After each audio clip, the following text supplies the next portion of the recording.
बिस्मिल्लाहिर्रहमानिर्रहीम अस्सलाम वालेकुम। मेरा नाम डॉक्टर एहसन है और आज हम जानेंगे angiosperms as successful land plants के बारे में। Okay, so the life cycle of angiosperm shows that angiosperm are so well adapted to life on earth।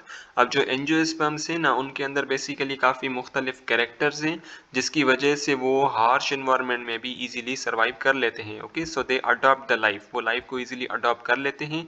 जो भी मुख्तलिफ हार्मफुल कंडीशंस होते हैं, हार्मफुल सिचुएशंस होती हैं, उनको वो इजीली अडॉप्ट कर लेते हैं। Okay, their major advantage over other plants is so related to their mode of reproduction। Basically जो एंजियोस्पर्म है वो डोमिनेंट है towards other plants just like the pteridophytes, because जो मोड ऑफ रिप्रोडक्शन है ना इन एंजियोस्पर्म्स का वो different है as compare to the mode of reproduction of other plant. जैसे अगर मैं बात करूँ गैमेटोफाइटिक जनरेशन की, सो बेसिकली जो गैमेटोफाइटिक जनरेशन है ना वो एंजियोस्पर्म के अंदर स्पोरोफाइटिक बॉडी के अंदर महफूज होती है। ठीक है, लेकिन अगर मैं टेरिडियोफाइट्स की बात करूं यानी कि ऐसे प्लांट्स की बात करूं जो कि सीडलेस प्लांट्स हैं, उनकी जो गैमेटोफाइटिक बॉडी जो है ना वो बेसिकली स्पोरोफाइटिक बॉडी से बाहर बनती है। ठीक है, जिसकी वजह से वो स्पोरोफाइटिक बॉडी के अंदर प्रोटेक्टेड नहीं रहती। लेकिन एंजियोस्पर्म्स के अंदर जो गैमेटोफाइटिक बॉडी जो है ना वो बेसिकली प्रोटेक्टेड रहती है inside the sporophytic body.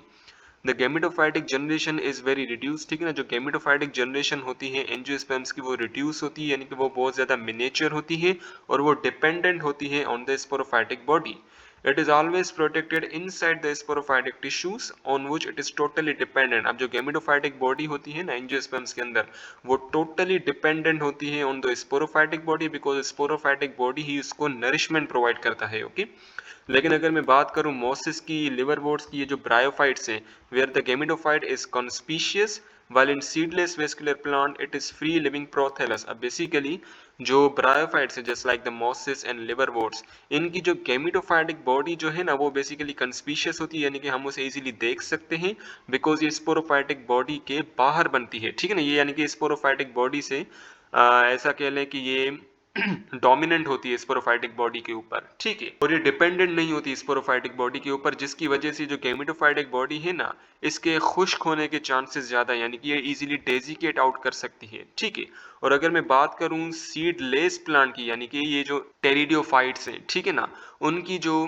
Gametophytic body जो है ना उसे बेसिकली हम कहते हैं प्रोथैलस। ठीक है ना, और वो फ्री लिविंग होती है, यानी कि उसके अंदर फोटोसिंथेसिस का प्रोसेस होता है। ठीक है, the gametophyte is susceptible to drying out. ठीक है, जो गेमिटोफाइटिक बॉडी है ना ब्रायोफाइट्स की और जो ट्रैक्योफाइट्स के मेंबर्स हैं except the gymnosperm and angiosperm, बाकी की जो गेमिटोफाइटिक बॉडी है ना वो बेसिकली स्पोरोफाइटिक बॉडी से सेपरेट होती है, जिसकी वजह से उस गेमिटोफाइटिक बॉडी के खुश्क होने का चांसेस बढ़ जाता है। Okay, the fertilisation is not dependent on water. अगर मैं गेमिटोफाइटिक बॉडी की बात करूं इन द ब्रायोफाइट्स, ठीक है, सो ब्रायोफाइट्स के लिए बेसिकली पानी की बहुत ही ज्यादा जरूरत होती है for the purpose of fertilisation, because sperms जो है ना वो मोटाइल होते हैं और वो पानी के थ्रू ही एंथ्रीडियम से आर्किगोनियम के अंदर जाते हैं। ठीक है, as in the other plant group. अब बेसिकली जो ब्रायोफाइट्स है, ठीक है ना, उनको पानी की जरूरत होती है for the fertilisation where sperm swim to the ovum. ठीक है ना, स्पर्म जो है ना वो बेसिकली स्विम, पानी में स्विम करके ओवम के पास जाते हैं।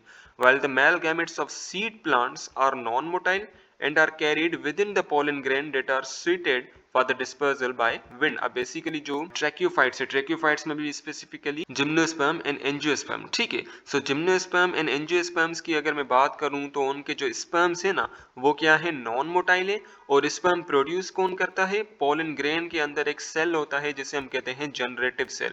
सो जनरेटिव सेल बेसिकली दो स्पर्म प्रोड्यूस करता है और वो जो दो स्पर्म्स है ना वो नॉन मोटाइल होते हैं। ओके, और जो स्पर्म्स ये बेसिकली पोलन ग्रेन के अंदर जनरेटिव सेल्स होते हैं उनके अंदर बनते हैं। ठीक है ना, उनसे बेसिकली ये दो स्पर्म सेल बनते हैं।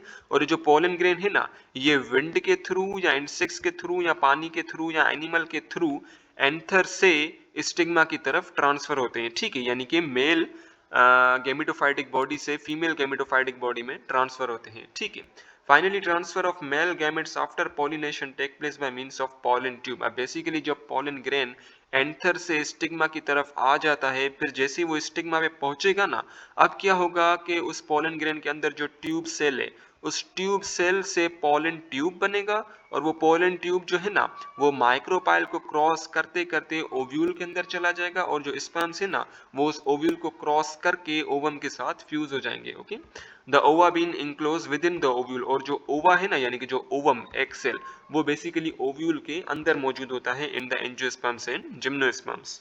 Conifers and flowering plant produces seeds। अब जो conifers है which are the gymnosperms and the flowering plant which are the angiosperm, इनके अंदर बेसिकली सीड्स की फॉर्मेशन होती है। कैसे? By the help of ovule. ठीक है ना, जब फर्टिलाइजेशन हो जाती है तो जो ओव्यूल है ना वो कन्वर्ट हो जाता है सीड के अंदर।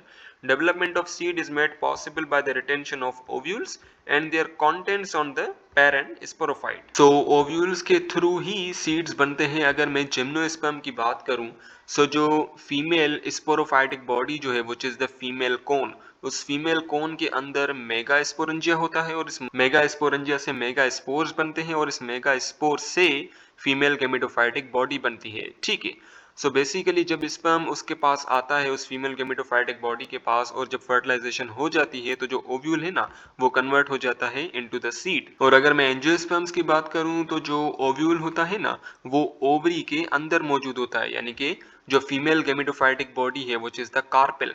ठीक है ना, सो इस कार्पेल के बेसिकली तीन पार्ट्स होते हैं। ऊपर वाला part this is the stigma, ये जो डंडी है इसे हम कहते हैं स्टाइल, और ये जो पूरा गोल गोल वाला पार्ट है दिस इज द ओवरी। ठीक है ना, और इस ओवरी के अंदर बेसिकली ओव्यूल्स होते हैं।